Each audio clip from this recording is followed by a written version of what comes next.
موضوع صحبت امروزه ما یا ویبینار امروزه ما فکت چکینگ است. یعنی من مخصوص اول با زبان اصطلاح گفتنم اون است که منظور از این اگر به تحت ترجمه تحت لفظی برگردونیم یعنی دلیل سنجی است. در نظر اول یعنی اصطلاحی که همه وقت تا بودن ژورنالیست که وجود داشت یکی از رکنهای ژورنالیستیک است، یعنی سنجیدن، تفتیش کردن و دلیل است. اما در اول باید ذکر کنم که مثلا ما نباید فریفته به معنای ظاهری کلمه فکت چکینگ شویم، چون که در اصطلاح ژورنالیستیک امروز و خصوصا در مورد استفاده در کشورهای غرب فکت چکینگ یک نوع ترین از تحقیقات ژورنالیستی است. یعنی این مدل های خود رو دارد، فرقی استفاده می شود. اما برای اون که مثلا پیدایشی همچون اصطلاح در کاری روزنامه‌نگاری فکت چکینگ رو دریافت کنیم، من یکی از مثال های دوست داشتم است و شاید بسیار وقت این رو با تکرارم آورم، اون است که تا کدام اندازه ما احساس اون رو داریم که مثلا سرعت اطلاعات در تاریخ انسانیت عوض می شود. یک مثال است که چنانکه گفتم بسیار هم با تکرار هم باشد، اما منظره عمومی تغییرات یا صورت افزایش اطلاعات در ژورنالیستیک نشان می‌دهد. از اقتباس از کوانتای پسیخولوژی است که من با قرائت اون کمتر میخوام شرح دهم. یعنی حجم اطلاعات نه به شکل تدریجی هموار، معنای این است که مثلا اگر یک بود پگاه دو، پگاه دیگر سه، یعنی نه به این شکل تغییر می‌یابد بلکه به طور لاگاریتمی می‌افزاید. موافق حساب اقتصاددان فرانسوی ژورژ اندریا، اطلاعات در دوام 1500 سال از زمان عیسی مسیح تا لیوناردو داوینچی 2 بار افزود. یعنی اگر برای مثال گوییم اگر ما 100 دانه اطلاعات داشتیم، در دوام 1500 سال همگی یک بار 200 دانه شد، یعنی یک برابر افزود و این صورت بیش از بیش یعنی مثلا اوج میگیرد و اگر در مدت اول در 1500 سال یک بار افزوده باشد، دفعه دوم این دوچند شوی اطلاعات در 250 سال رخ داد، یعنی از دوام لیوناردو تا مرگ سباستیان باخ. دیرتر این فاصله باز کوتاه‌تر شد، 50 سال شد و در ابتدای عصر 20 و در آخر 50 سال شد و نوبت دیگر یعنی مثلا سالهای 67 73 این مدت دوچند شوی اطلاعات مثلا تا 18 ماه رسید. 18 ماه رسید. اطلاعات رسمی دیگری نبود که در 10 سالهای آخر این صورت چگونه تغییرات یافت و ما با همین مثال همیشه قناعت میکردیم و صورت عوض شوی اطلاعات رو مثلا دلیل نداشتیم. اگر ما با کتاب تازه نشر الکساندر گراخوفسکی فکت چکینگ همچون ترند، یعنی چیزی نوی ژورنالیست، ترندی نوی ژورنالیست که تحقیقاتی باور کنیم، بسیار دلیل عجیبی میبرد. اون میگوید که با شرافت تکنولوژی های رقمی اطلاعات در جهان امروز یگانه مسئله است که شمارش در دوام یک شبانه روز دوچند می شود. سرعت تصور نشونده انتشار این اطلاعات هم یک از صورت‌های زمانی است. شرح ساده این رو برمیگردن دوباره اون است که مثلا یعنی اگر ما 100 دانه برای مثال میگیم که مثلا اطلاعات داشتیم، برای آن که آن 200 شود در زمان عیسی مسیح تا بعد گفتیم 1500 سال لازم شد. اما در زمان ما مثلا برای آن که 1 میلیون اطلاعاتی ما 2 میلیون شد، همگی یک شبانه روز در کار است. این صورت افزایش است. من اینو مثلا مخصوصا ذکر میکنم مثلا چون که اینها خواه ناخواه یعنی شماره زیادشوی اطلاعات، شماره زیادشوی معلومات، خواهد با دلیل اون که مثلا نیاز به فکت چکینگ هم می‌افزاید رابطه دارن. یعنی اگر با دقیق‌تر گوییم اگر مثلا اگر این شماره اطلاعات زیاد میشد، همه گونه نوعی وابسته به اطلاعات در کدام موضوع که اون نباشد اونها مثلا پروپورشنال یعنی به همین مقدار می‌افزاید. خب اول برای باز واضح‌تر شدن اهمیت اون یک مثال دیگر میارم که باز هم مثلا شرح اون است که مثلا در اطراف ما سرعت کیهانی یواشوی اطلاعات چگونه است. اکنون تصور کنید که ما درباره شبانه روز گفتیم، اکنون تصور کنید که در یک ثانیه در جهان چی میگذرد. در یک ثانیه در اینترنت قریب 100 سامانه نو پیدا میشه. تخمینا 2.5 میلیون مایل یعنی که اطلاعات روانه میکنند. زیاده از 800,000 رسم رو در اینستاگرام میگذارند. 41,000 ویدیو در یوتیوب تماشا کرده میشه و قریب 8,000 توییت ها از توییتر غیره روانه کرده میشه. اینا به هر حال همه چیزهایی هستند که ما میگویم برای درک اون که مثلا در جهان چی میگذرد باید تصور داشته باشیم. مثال نوبتی که من برای شما باز میارم همچنان ادامه همون است، اما تصور کنید که مثلا با زیاد شدن افزودن سامانه ها، تلویزیون ها، رادیو ها، امکانیت این مثلا مصاحبه یا امکانیت افاده ابراز اظهار نظر سیاسی آدمان سیاستمداران زیاد میشه. مثلا رسانه ها اجا مثلا مثال تلویزیون است، اون شما میتونید که مثلا در برابر این با اینترنت نشریه ها با رادیو با چی مقایسه کرد که مثلا برای مثال این چند سال پیش بود و زیاده از 21,000 پایگاه تلویزیونی یعنی استانسیون تلویزیونی های مکمل، اینجا مثلا تلویزیون های خرد پایگاه خرد به نظر گرفته، استانسیون های تلویزیونی که مکمل هم به نظر گرفته شده است زیاده از 21,000 بود. و تصور کنید که شماره رادیو هم از این کم نیست، شماره این پایگاه های دیگر اینترنتی هم کم نیست، اما فقط تلویزیون 85,000 ساعت مواد تازه استحصال میکنند در دنیا، در حالی که بیننده در یک شبانه روز از روی تحقیقات های آخرینی که در روسیه گذرانده بودند امکانی همگی 5 ساعت وقت صرف کردن دارد برای شنیدن، دیدن و خواندن اطلاعات.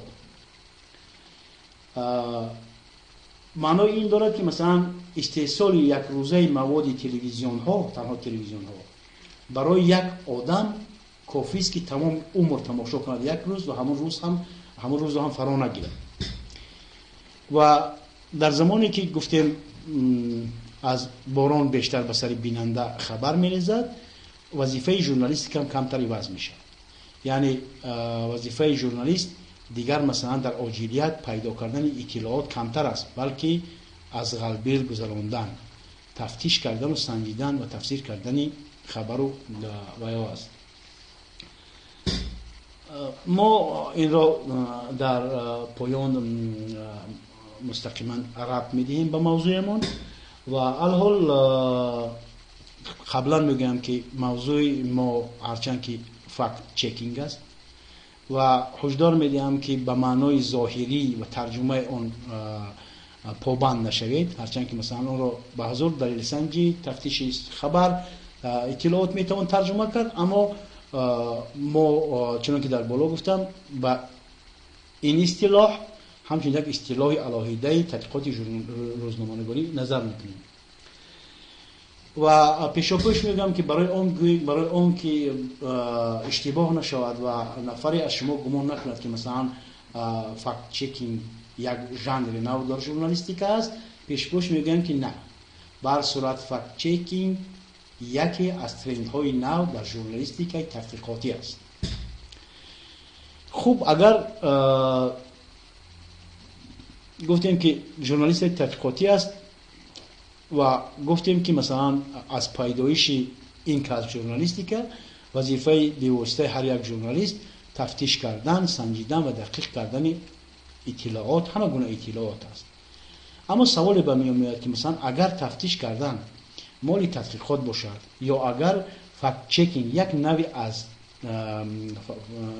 ژورنالیستیک تحقیقاتی باشد، پس سر و صدا اطراف این موضوع برای چیست؟ برای چی امروز یکی از ترندهای نو و خیلی موفق در غربی که مثلا امکانیت بیشتری چیزهای تلویزیونی است وای گرفته است، یعنی شهرت یار شده است. گپ در سر آن است که مثلا فکت چکینگ با وجودی اون که یکی از نوعهای تحقیقات ژورنالیستی است، در ماهیت و پیشنهاد به بیننده از تحقیقات کلاسیکی، تحقیقات ژورنالیستی کلاسیکی تفاوت دارد. ما در پایان درباره این تفاوت ها خواهیم گفت، ولی پیشکی گفتم میتوانم که مثلا فکت چکینگ فرقیت اصلی اون از تحقیقات ژورنالیستی در اون است که موضوع اون محدود است و حتما با برآوردن وردیکت یا حکم انجام می‌یابد. یعنی مثلا اگر در روزنامه و مجله یا که تلویزیون و رادیوهای غربی موضوع در ژانر در قالب فکت چکینگ موضوع پیشنهاد شود، این موضوعی است که حتما وای دارد در آخرش وردیکت، یعنی حکم دارد که میگوید که این دلیل درست است، نادرست است، نیمه درست است و در پایان هم برمیگردیم به مسئله های وردیکت، یعنی حکم داشتنی فکت چکینگ. خب برگردیم به وضعیت امروزه که مثلا موضوع برای ما نو است و تا کدام اندازه الحال جای خود در ژورنالیستیکای واقعی تاجیکستان پیدا کرده است. باید گفت که در ما اصولا رایج نیست، یعنی هنوز نفوذ نیافته است، اما این معنای اون ندارد که مثلا ابدا نفوذ نیابد. همه نمودی نوگانی تکنولوژی یا که اصولی یا اسلوبی در ژورنالیستیک دیر یا زود به این یا این کشور وابسته به شرایط برمیگرده. حتی نه تنها برای ما، برای اکثر کشورهای پساشوروی خودی در مدل یا قالب فکت چکینگ پیشنهاد نمودن مواد دلیل سنجی چیزی نادر است، هرچند که مثلا آغاز یا شروع این کار هست. مثلا قزاقستان برای این برنامه ریزی میکند و در گرجستان وجود دارد، اوکراین باشد از سابق کشورهای پساشوروی در این مسئله فعالتر است. اونجا لکه یک چند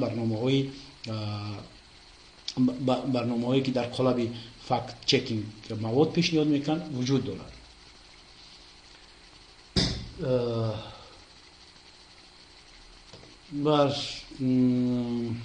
خب با سلاید دیگر برمیگردیم و قبل از اون میخوام کمتر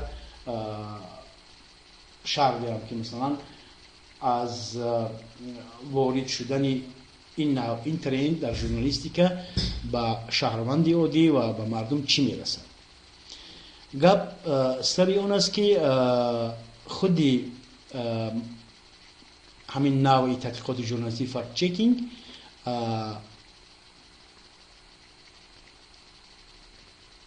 در تفاوت از تحقیقات ژورنالیستی، در تفاوت از اصطلاح دیگری که از ما پایین‌تر در آن خواهیم گفت وریفیکاسیا، با یک دلیل فرق میکنه، یک فرق میکنه. یکی فرقی اساسیش اون است که موادی بررسی شونده در قالب فکت چکینگ دلیل سنجی یک چیز است، یعنی همیشه بیانات، اظهارات، قول، گفتار رسمی سیاستمداران، شخصان معروف که مثلا دلیل رو اظهار کردن یا نکردن همون موردی بررسی قرار میگیره. و در زمان اوجگیری همه گونه مانیپولیاسیا و پاپولیزم که فقط مثال های زیادی آورد و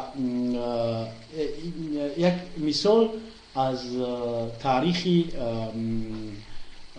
سیاستمداران یا مثلا قول مردمانی که به سیاست مشغولند از اوکراین است. یعنی پس از آن که برنامه های فکت چک راه اندازی شدن، در دوام سال ژورنالیستان اوکراینی بیشتر از 1000 اظهارات دیپوتات ها، منصبداران و شخصان معروف را مورد تحقیق قرار دادند و نتیجه چنانی که در این اسلاید آورده شده است مثلا خیلی نتیجه مؤثر بود. نتیجهش آن شد که 55% اطلاعات از جانب شخصان رسمی پیشنهاد شده کاملا دروغ است. 25%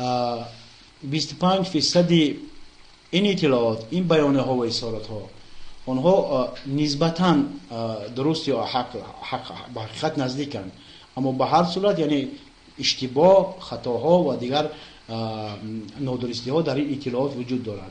و تصور کنید از 100% اطلاعاتی که شخصان رسمی به مردم پیشنهاد میکنند یا افکار جامعه را با این طریق ساختنی میشن، 20% اطلاعات آنها به حقیقت راست میاد.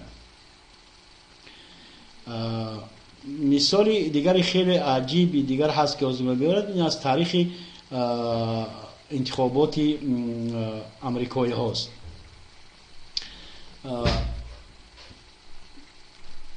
قصه اون است که گروه ژورنالیستان با 2 نفر نامزد به وکیلی در انتخابات دوری علاقمندی دارند، با تفاوت از اون که نفری را آگاه میکنند که ما هر دلیل، هر ارقام، هر برهانی که شما از طریق افیر رسما یا در روزنامه یا در تلویزیون میگویید آنها را از قالب مدل فکت چکی میگذارونیم تا که درستی و نادرستی دلیل های شما ثابت شود.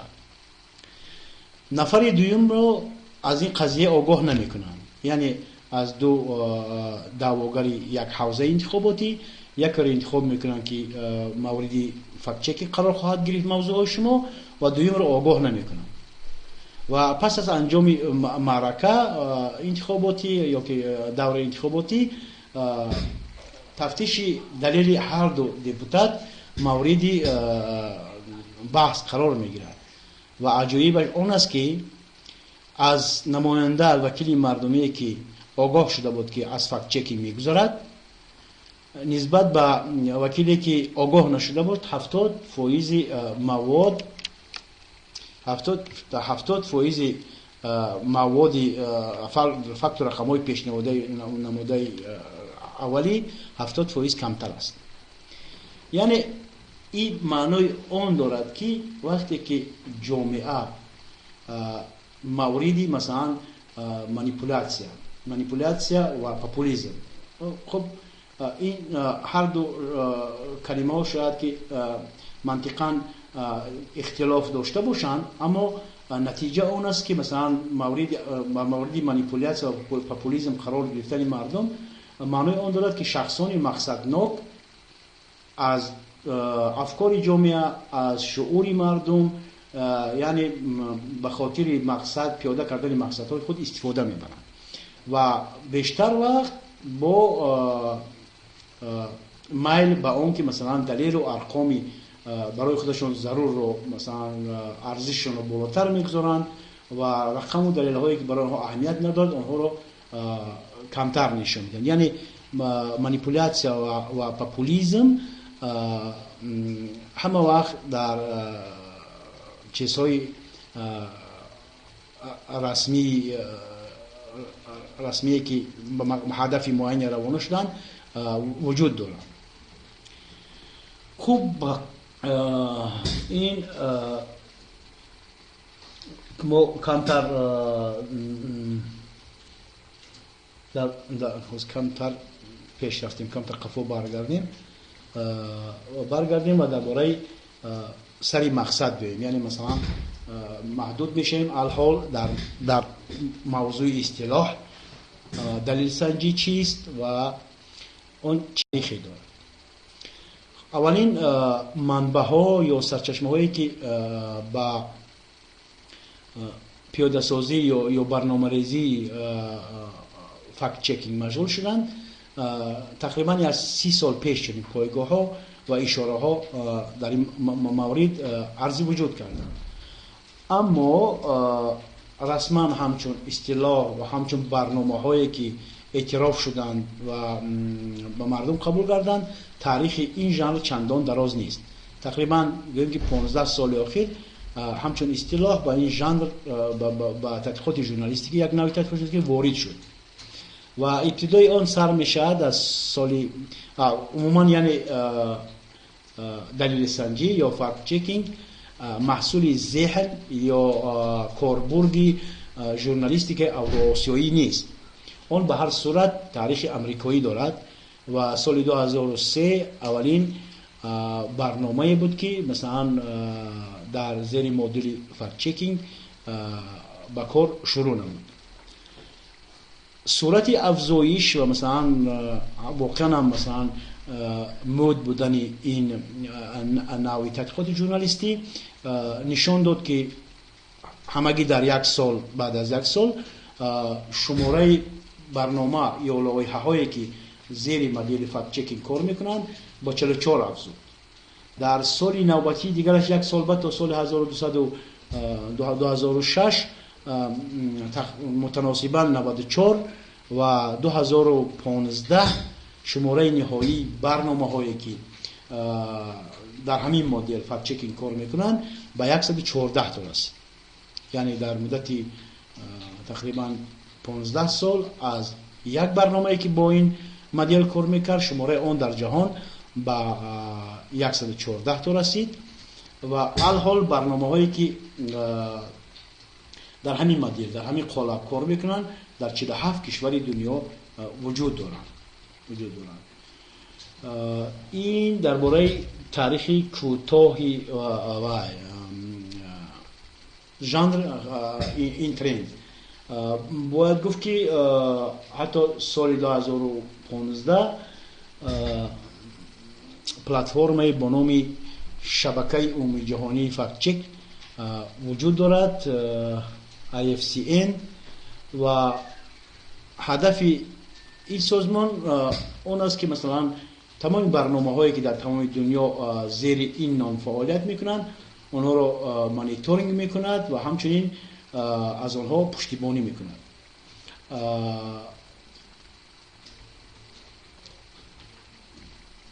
مورد ذکر است این نکته هم که کودکس اخلاقی این سازمان هم وجود دارد و هر نفری که به عضویت این سازمان وارد شدنی است حتما باید که از این کودکس اخلاقی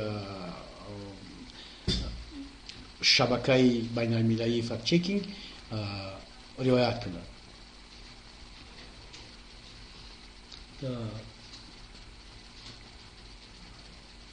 خب ما یک دو مثال از آوردیم از مثال های جالبی که در اوکراین و امریکا از تاثیر فکت چکینگ به جا می آوردیم و اکنون برمیگردیم مسئله موضوع اساسی که به هر صورت وقتی که ما میگیم که مثلا تفاوت دارد دلیل سنجی از تحقیقات روزنامه‌نگاری کلاسیکی. خب بیاید ببینیم مثلا در این سلاید که استرکتور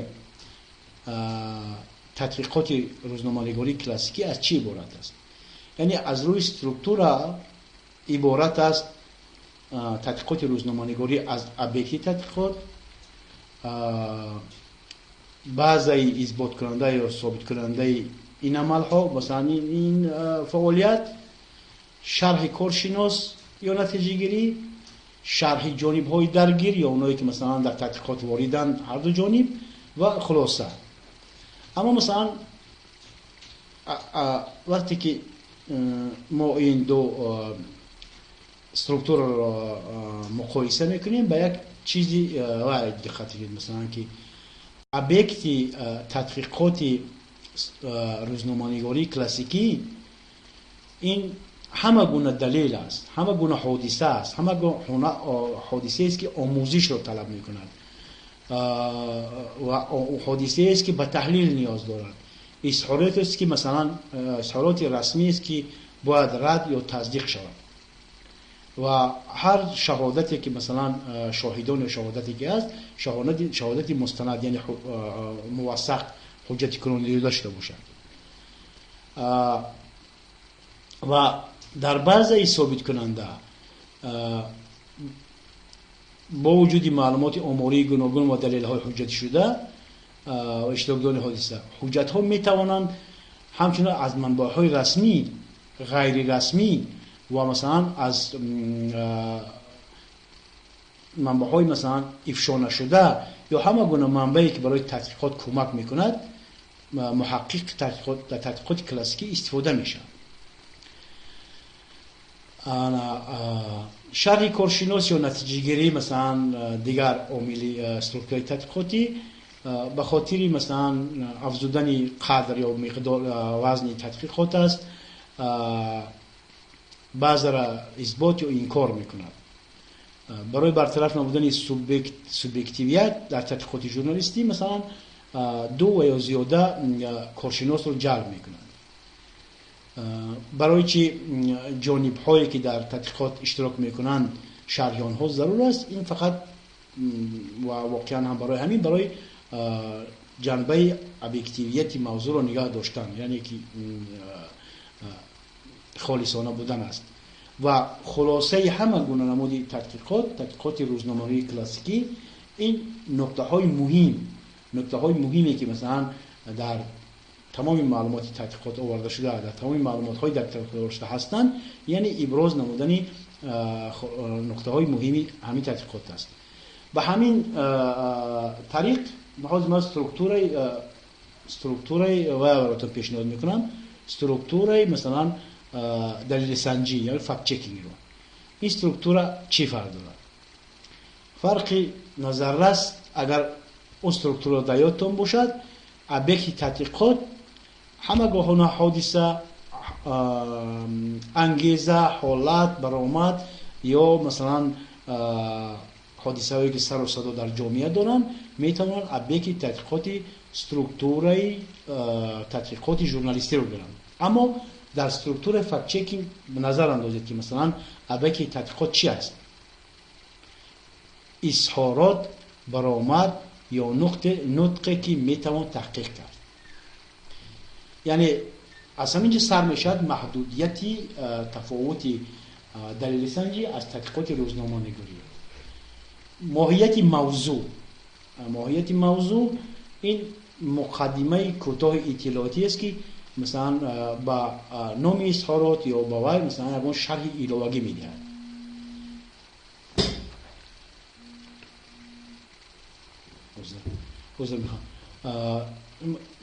بعضی دلیل ها و اثبات ها در استرکتور فکت چکینگ این معلومات آماری گوناگون دلیل های حجتی شده که تنها از سرچشمه های رسمی شده به دست آمدند، معلومات از کارشناسان که به حجت تصدیق شدند یا اشاره به منبع شده دارد.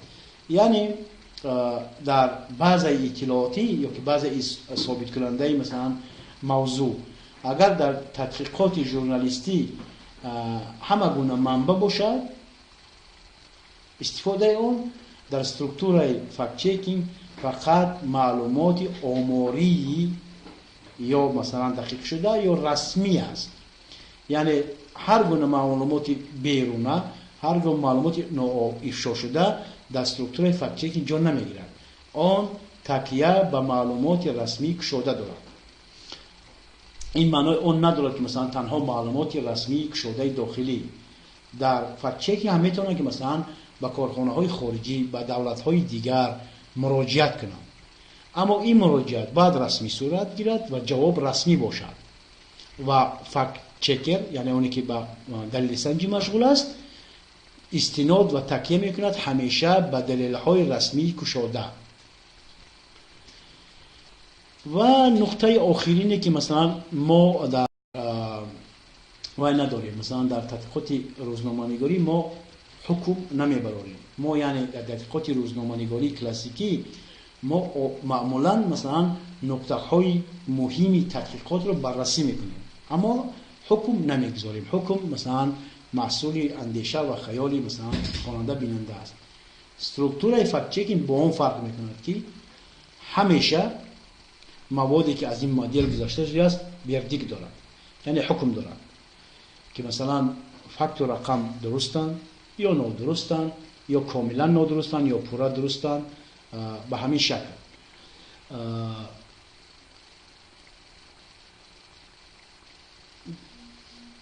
خب ظاهرا اگر هر دو استرکتور را مقایسه کنیم، مثلا هر دو ابک تحقیقات دارد، هر دو خلاصه وردیک دارد، هر دو بعضی دکزات نه بعضی یعنی همون پایگاه یا قاعده دارد که مثلا دلیل برهان را ثابت میکنند، یعنی یک شکل ظاهری هست. اما با هر حال گفتیم که مثلا فرقیت اساسی استرکتور این دو استرکتور در چی است. و بار دیگر مثلا اینا رو تکرار میکنم که تفاوت‌های اساسی دلیل سنجی از تحقیقات کلاسیکی روزنامه‌نگاری در چی است. در بعضی ثابت کننده یا اثبات کننده، مثلا اونجایی که ما با کجا تکیه میکنیم، دلیل رو از کجا میگیریم و اثبات میکنیم، استفاده نکردن از معلومات بیرونه و غیر رسمی. برای واضح‌تر شاید با تکرار میکنم که در تحقیقات روزنامه‌نگاری ما به هر چیزی که برای تحقیقات ما کمک میکنه تکیه میکنیم. غیر رسمی است، ضرور شاید اگر منبع رو افشا نمیکنیم، با معلومات های بیرون از رسمی هم میتونیم مراجعت کنیم. اما در فکت چکینگ استفاده نکردن از معلومات غیر رسمی یکی از تفاوت‌های اساسی است. از روی قالب در فکت چکینگ هم مثلا بعضی وقت شرح و خلاصه کارشناسان، چون که شرح و خلاصه کارشناس در تحقیقات ژورنالیستیکی چیزی حتمی است، در اینجا هم در حال استفاده میشه. اولش که احیانا استفاده میشه و دو اون است که شهادت، یعنی هر یک نمود دلیل یا شاهدی مستند حجت کنونی داشته باشد و معلومات همیشه از سرچشمه گشادی رسمی باشد. یعنی حتی وقتی خودی متکلم میکنیم، وقتی که کارشناس استفاده میکنیم، استفاده کارشناس هم حتما باید با دلیل حجت کنونی شده، یعنی از سرچشمه گشادی رسمی باشد. و فرق اساسی و دیگری اون است که گفتیم که مثلا همه مواد زیر مدل فکت چکینگ گذاشتگی حتما وردیک یعنی خلاصه دارد.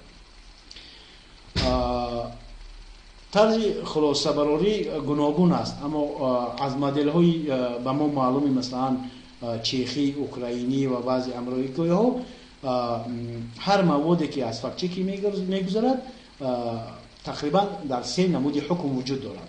یعنی پس از آن که دلیل تفتیش کرده شد، نتیجه گیری شد و حکم وردیکت همیشه وجود دارد در پایان چنین نمودی مواد.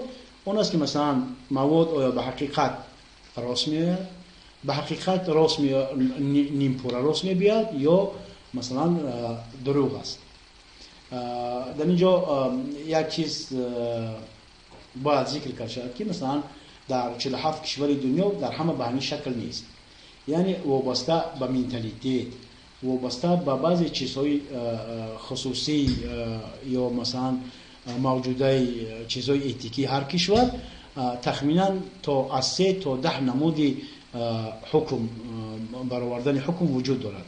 اما چیزی معمولتر یا مثلا دقیق‌تری که مثلا رایج‌تر از در بسیار جای دنیا همین است که مثلا وردیک اصلا بسیارتر در همین 3 شکل برآورده میشود: حقیقت است، حقیقت ناپوره است یا که دروغ است. یکی از تفاوت‌های ناگفته دیگری که مثلا باید حتما ذکر کرد اون است که مثلا اگر در تحقیقات یا در اصطلاح به نام وریفیکاسیون که مثلا ما شاید در پایان‌تر اگر وقت فرصت رسید اگر درباره آن خواهیم گفت، اگر مثلا در زینه اول ذهن مثلا اثبات کردن نادرستی چیزی باشد، در فکت چکینگ این مسئله را پیش رو نمیگذارد. یعنی مسئله برآوردن فقط وردیکت است و خالصانه است. یعنی خالصانه حتما همین حکم صادر میشد که دلیل یا رقم یا دلیل قول یا برهانی که فلان سیاستمدار در فلان روزنامه تلویزیون یا نطقش افاده کرده فلان فکت رقم آورده است آیا حقیقت دارد یا ندارد. یعنی وردیک هم وقت خالصانه است و منظور وی نیست. خب ما یک قسمت خیلی مهمی دیگری باید گوییم که مثلا باید پابند آن هم نشد که مثلا همه گونه دلیل نطق برآمد شخصان رسمی میتواند مثلا با مدل فکت چک سنجیده شود. نه، چنین نیست. و فکت چک اظهار وزیر، پارلمانتیار یا مثلا نمیدونم یا شخص رسمی مورد تحلیل و تدقیق قرار نمیگیرد اگر مثلا دارای فکری سوبیکتیوی باشد. من مثالای یعنی تقریبی میارم که مثلا برای کدام فکر مثلا فکری سوبیکتیوی است. مثلا نفر میگه که مثلا کشور در سال 2020 صاحب سطح بلندی محصولات مجموع محصولات داخلی را به دست میارد. یعنی این نقطه نظری سوبیکتیوی است که در سال فلان میارد، نقطه نظری شخصی است، به یگان دلیل پایبند نیست. یا مثلا اظهاراتی رو تدقیق نمیکند که از فرضیه و حساب کتاب تخمینی عبارتند. مثلا وزیر نفر میگه که طبق نظر ما فلان کار فلان حصه 20% مجموع امور تشکیل میدهد و اون تکیه دارد از حساب کتاب تخمینی ما. یعنی در این مورد هم مثلا تحقیقات گذرانده نمیشه. موضوعی که مثلا به آینده نگرانده شد یا مثلا در محدوده زمانی وقت، یعنی محدوده رمز چهارچوبه وقتی معین ندارند. مثلا مثالای وای میگیرن وزارت تصمیم گرفته است که سال آینده این نشان دهنده رو مثلا تا 5 میلیارد سومانی بالا برد. یعنی تصمیم گرفته است، اون دلیل نداره. یا که از دلیل های عمومی کننده عبارت است. مثلا نفر میگه که مثلا از بودجه کشور مثلا گروه منصبداران تا 5 میلیون سومانی رو به اغما بردن. یعنی این دلیلی مثلا موثق حجتی ندارد. این عمومی کننده است. چنین نمودی اظهارات یا چنین نمودی قول یا مثلا دلیل ها رو مثلا در فکت چکینگ زیر وی نمیگیرن، مورد آموزش قرار نمیگیرن. خب ما چگونه فرصت داریم؟ ما فرصتی سوال و جواب برای مردم میتیم یا که موضوع رو شرح میتیم پایین‌تر؟ ولی اگر بخشی کوشن هست که واپس بالای پرزنتاسیون چی میگه؟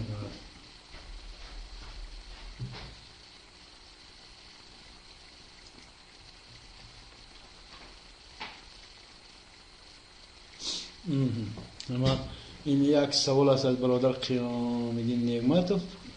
رفت و این خبرها دروغ باشند با آنها توکل ممکن است؟ البته نه. اگر شما مثلا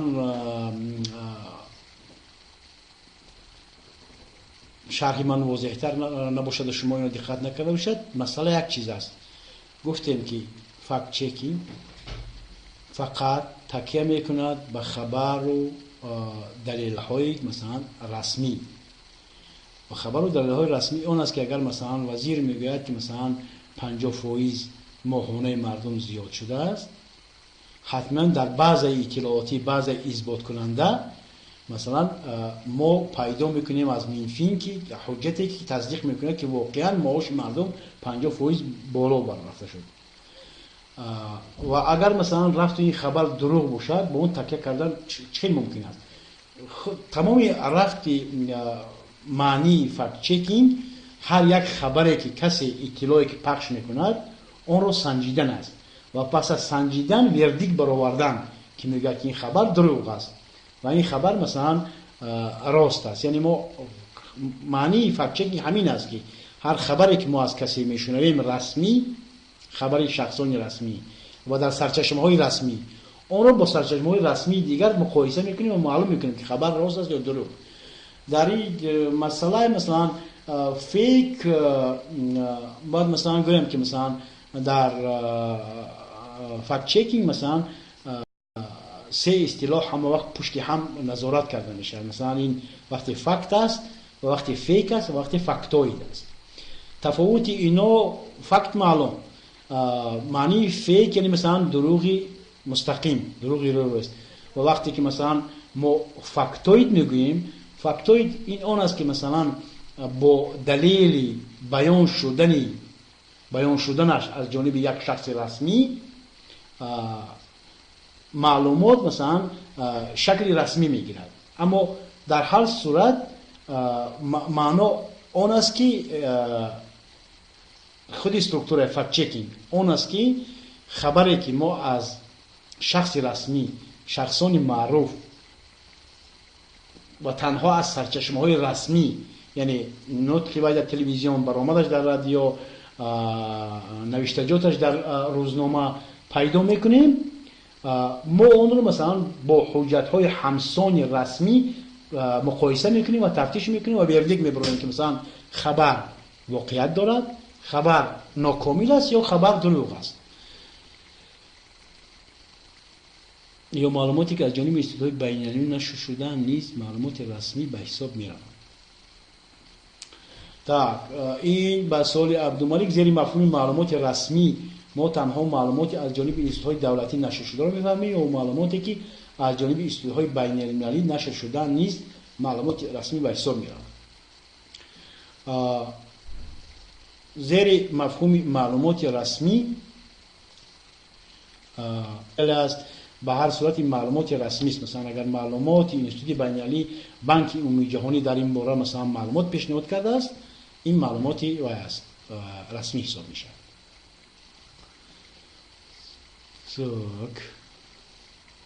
همون برمیگذاریم با این خودمون.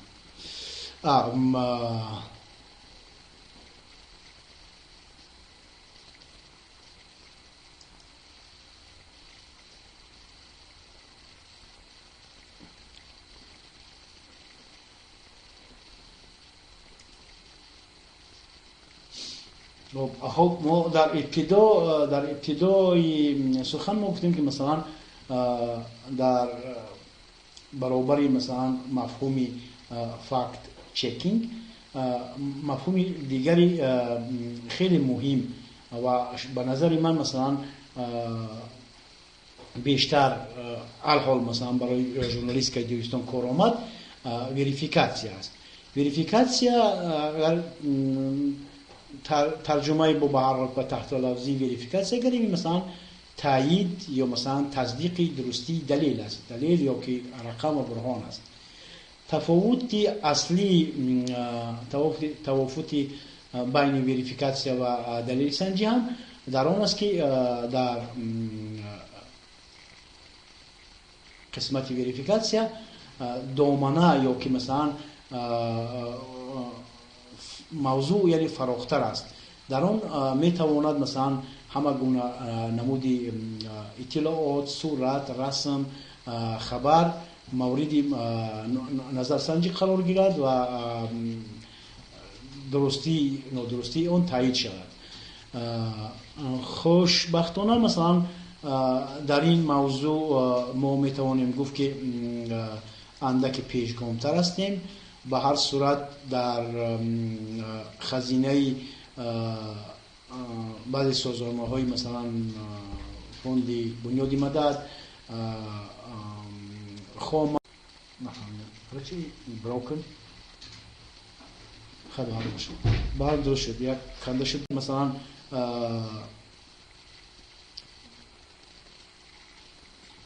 کتاب خیلی مهم است و نمونه عادی استفاده آن در آن است که مثلا بر روزنامه‌نگار پایگاه های اشاره های زیادی پیشنهاد می نماید که ژورنالیست تواند مثلا صورتی فیک یا مثلا دروغ را از راست جدا کرده تواند و از سرچشمه ها چگونه استفاده برد، کدام سرچشمه ها برای معاینه وقت هستند، برای صورت چی ها هستند، برای دلیل ها را با کجا مقایسه کرده میتواند و من چند نمونه از آن میتوانم آوردن که مثلا اگر ژورنالیست با این ابزارها مسلح باشد اگر به طور خیلی موفق یا آسان میتواند پیدا کند که مثلا دلیل آوردهش تا حقیقت دارد یا ندارد. یک نمونه از کتاب های از همون وریفیکاسیون پیدا میارن، مثلا نمونه خیلی مشهور است مثلا تابستان سال 2015 اکثر رسانه های معروف از افتیدن چرخبال یا سقوط چرخبال در خیابان سرخ در خود مرکز شهر مسکو خبر دادند و به معلومات نویگاتور یاندکس گویا کارمند نوبتداری راس اویاتسیا و خدمات تجاری شهر به این منبع اشاره میکند. آژانسی نویگری های شهر حتی مصاحبه پیدا کرد که افتادن چرخبال به نزد بینای 112 فرض کن 12 تصدیق کرد. مانیتورینگ شبکه‌های اجتماعی نشان داد که رسم مثلا جای حادثه وجود ندارد، اما مثلا یک خبری بر دروغ و یک خبری مثلا آگاهانه مثلا مقصد ناب این تمام سر و صداها تمام رسانه ها رو پر کرد که مثلا افتیده است. انا همین کتابی که منظور من اشاره کردم مثلا وریفیکاسیون کتابی است که مثلا از روی صورت با الگوریتم ها نشون میده که آیا همین صورت در همین جا بود یا نبود، آیا این صورت قبلا مثلا چند بار دیگر استفاده شده است یا نشده است. خب در نمونه های تاجیکی حتی مثلا این دلیل رو مشاهده کردن ممکن است. مثلا اگر یاد داشته باشید مثلا 5-6 ماه پیشتر بود حادثه های تظاهرات های زیادی که در ایران صورت می گرفتند و اکثر آنها مثلا با رسمی دختری حجاب پوشی که مثلا در گویم اگر از اسلوب معمول کراته استفاده برده علیه پلیس راست استفاده میکردن. مثلا آموزشی از طریق همین کتاب وریفیکاسیون نشان میدهد که مثلا این رسم را این صورت عموما هیچ به این تظاهرات علاقه ندارد، رسم گرفته شده است از فیلم. یا مثال دیگری از روزنامه های خود ما که مثلا در سال گذشته در حادثه به دست افتادن چندان نفر کارمندان علیه فساد کروپسیا اونجا مثلا بسیار روزنامه ها صورت جای داده بودن مثلا یک تخخانه که مثلا دیو چیده شده از پر از دلار و در درون اون یک نفر و همون مثلا پیشنهاد میکنم برای موضوعی که مثلا ارتباط دارد با کروپسیا. واقعا مثلا این صورت هیچ صورت به همین صورت واقعی رابطه ندارد و اون از صورت گرفته شده است از مجله های امریکای لاتینی از کیم کجای دیگر. یعنی این نمونه ها رو که آوردم مثلا یک دو چیز دیگر مثلا پیشنهاد میکنم از همون کتابی که وریفیکاسیون است، فقط به اون دلیل که مثلا دونستن وریفیکاسیون بسیار هم به فکت چکینگ کمک میکند. و از اون جمله مثلا وقتی که یک نفر یک پست یک توییت یک خبر پیدا میکند در وریفیکاسیون برای پیدا نمودن اصالت همین اکاونت همین کاربر مثلا الگوریتمی های تفتیش وجود دارند. یعنی برای آن که اصالت زود پیدا شود اگر کدام اکاونتی که نباشد مثلا ما حتما باید از این الگوریتم ها استفاده بریم. مثلا پروفیل با خبر علاقمندی دارد یا نه، اینجا مثلا جای کار، محل زیست، دایره ذوق و منفعت های همون صاحب اکاونت. یا مثلا الگوریتم دیگر است که با کدام فاصله زمانی از صحیفه های کاربر چنین موادها ثبت میشن. یعنی اگر فرض کنیم که یک عمر درباره ادبیات کاربر مثلا فعال باشد، از اون یا درباره چیزهای علمی شیمیا گفتن مثلا بسیار نادر است، مثلا چیزی علمی اثبات کردن نمیشه. یا مثلا اکاونت کی ساخته شده است، کی و کدام نمود صورت ها یا ویدیو رو قبلا درج می‌نمود. یعنی مثلا با میگم که اگر فرض کنیم باید اهل سند باشد و مثلا دائم از دف و دایره و دوتار صحبت میکرده باشد، موندن وای مثلا صورت اتومات کلاشنیکوف یا راکت مثلا به حقیقت نزدیک نمی‌بیاد. در کدام صحیفه‌های شبکه‌های اجتماعی کاربر نامنامی شده است و آیا موضوعات به این موضوعهای پیش‌رو اطلاع دارند؟ جستار مثلا از طریق لقب رمزی یعنی نیکنیم کاربر و نتیجه میگیرد. مثلا اینا الگوریتم هایی هستند که مثلا اکانت کاربر یعنی کاربر استفاده برنده اینترنت تفتیش کرده میشن. یا مثلا وقتی که شما میبینید مثلا یک صورت مونده شده است، برای اثبات اون مثلا چنین حالت ها وجود دارند که مثلا اکثر تجهیزات صورتگیر رقمی زمانوی پارامترهای نوار رو دارند، معلومات دارید به کامera، رژیم، وقت و مکان رو ثبت میکنند در فایل های تصویر.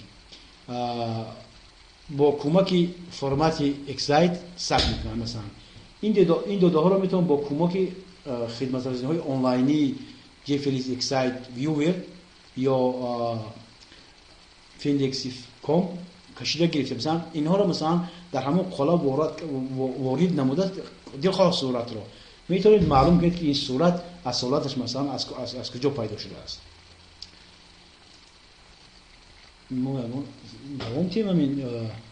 یا خب به هر صورت یک مثال دیگر میارم که مثلا اینم از وایست نام دارد الگوریتم تفتیش وقتی نواربرداری صورت. دلخواه صورت رو مثلا توسط تین ای یا مثلا گوگل ریورس ایمیج سرچ، یعنی مثلا اینا پایگاه ها یا هستن و لینک ها هستن که اینا صورت رو مثلا اگر وارد کنید اگر اثبات میکنه که مثلا این صورت باری اول قبلا در دیگر جام نشر شده است. که صورت ویدیو با شبکه وارد کرده شده است اون را نشان میده. معلوماتی در مورد پیشنهاد شده دیگر شاهدان توضیح میکنند یا نه. مثلا وقتی که برای اون که ما اگر صورت یا ویدیو رو تصدیق کنیم باید همچنین دونیم که مثلا آیا چنین مواد رو دیگران تصدیق میکنن، چیزی همین به همین مانند در شبکه‌های اجتماعی رسانی محلی هست یا نه.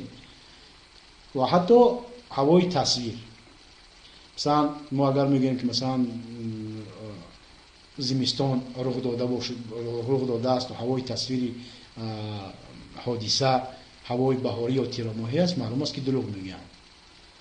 و حتی اگر از روی صورت ما معین میکنیم که صورت واقعی است یا نه. مثلا اگر ما اثبات میکنیم که مثلا صبح یا بیگاه چنین حادثه روی داده بود و اکثر ابیکت های ما مثلا بعد این استروزی هستند، صورت سمت سایه های اونها لکه تغییر مییابد، اونها دیگرند.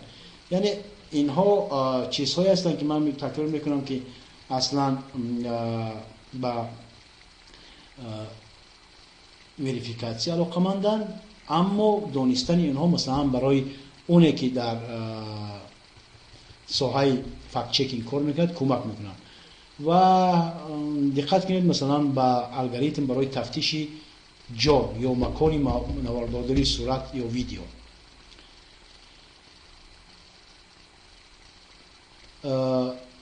نشر کننده مثلا حادثه را از دهلی پیشنهاد میکند و از روی همه ثبت های پیشترش زندگی در قرقیزستان است. معنا این الگوریتم ها اثبات میکنه مثلا خدمات های کارتوگرافی هستند که مثلا در اونها این صورت مونده پیدا کردن ممکن است که این وجود دارد یا نه. جزئیات صورت مکانی نوارداری تصدیق میکنند یا نه. مثلا صورت را میمونن میگن که حادثه در ایران شده است، اما مثلا وقتی که به نمرهای ماشین نویسکای کوچه ها فلان جا نگاه میکنن اونها هیچ با اون علاقه ندارن. مثلا صورت میبینید که مثلا از هندوستان است و شرح اون که مثلا در ایران گذاشته است. و اخیرا مثلا برای اون چیز مثلا بعضی اشاره ها لینک هایی که مثلا میتواند این صورت رو تفتیش کرد. مثلا اینو در چونه که در اینجا میبینید صورت هر گونه مکانی صورت رو میتوان مثلا با اشاره های زیرین تفتیش نمود. که ما چند مثالی محلی دیگه داریم، اما یک بار دیگه سوال بینیم، اگر سوال باشد با همین سوال نیست دیگه. این چه باید کنه؟ سوال نیست.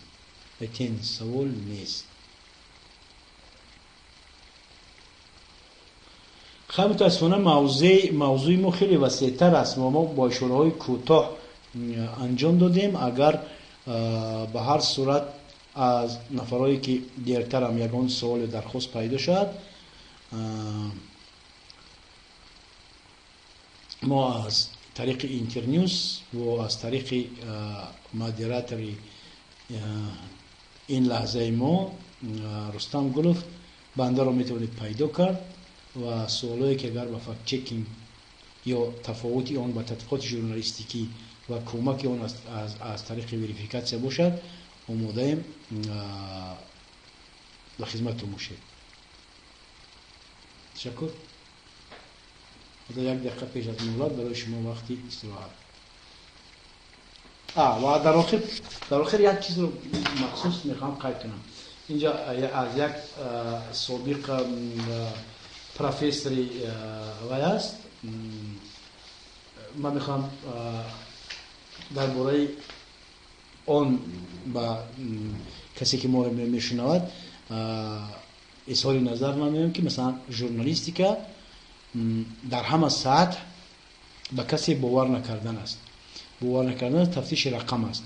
این معنی اون دارد که مثلا معروفترین ژورنال، معروفترین نشریه به هر صورت در اونجا آدم کار میکند و اشتباه کردنش از امکان بیرون است.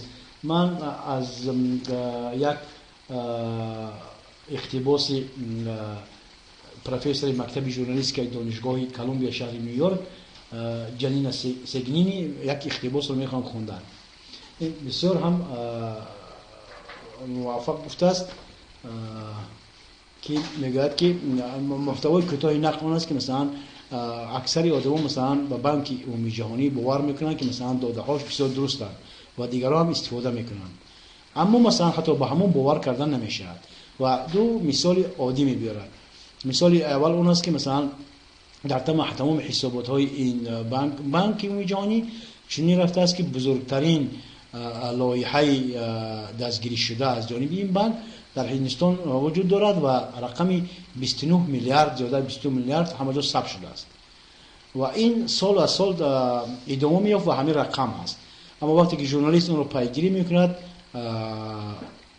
و آخران آشکار میکرد که سه تا رقم صفر آخر زیادتی هستند، اونجا همگی 29 میلیون بود اما در تمام حسابات 29 میلیارد رفته است. و نقطه دیگری اون که مثلا از تفتیش حسابات های بانک جهانی این خانم پیدا کرده است، اون است که مثلا البته بعدتر اون بانک جهانی اصلاح کرد، ولی در مدت تحقیقات معین کرد که مثلا حتی برنامه های از سالهای 70 80 که زیاده از 30 سال گذشته شده است در گرافه مثلا فعال یا نافعال بودن این برنامه ها اونها به طریق فعال می روند. یعنی برمیگردیم به اون که مثلا ژورنالیستیکا قدمی اولی آن شبهه است. کسی که به شما چیزی که نمیگوید باید اون از نقطه نظری شبهه نگاه کرده شود. الان مثلا برای شما درباره فکت چکینگ و وریفیکاسیون میگم.